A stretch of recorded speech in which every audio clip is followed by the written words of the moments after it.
Welcome back, boxing fans. Today's topic pertains to Mr. Tyson Fury and Mr. Dillian Whyte. Now, before I get too deep into this thing, I'm going to let you know right up front, I didn't think Dillian Whyte stood a chance against Mr. Tyson Fury, but I didn't doubt he would give us a great showing and representation of himself.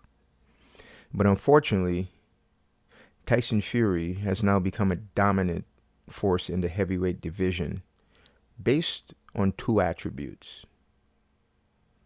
His size, number one, and number two, his ability to box.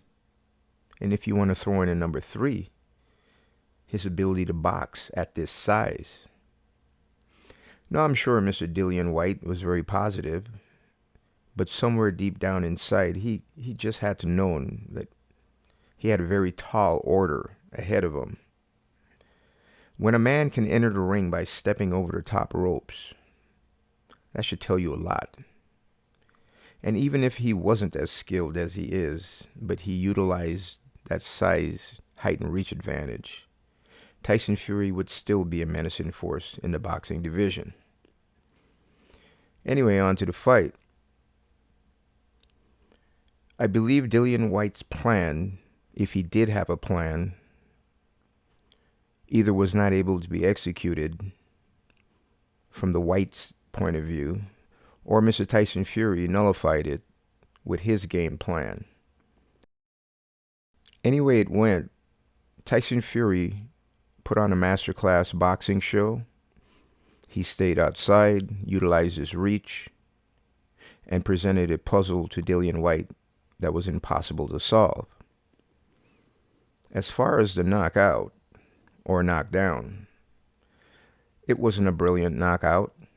It was just a well-placed, well-timed punch at the most appropriate time for Tyson Fury, and quite obviously a most inappropriate time for Mr. Dillian Whyte.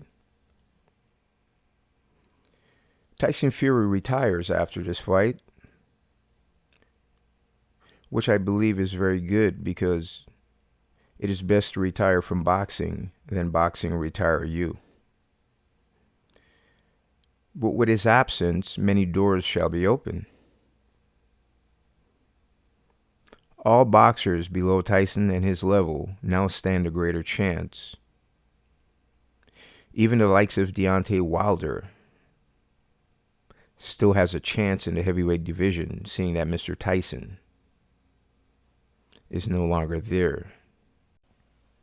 And even Anthony Joshua, although he's focused on Mr. Usyk at the present time, should be a bit relaxed knowing that Mr. Tyson Fury won't be there waiting to batter him if he was able to get by Mr. Usyk.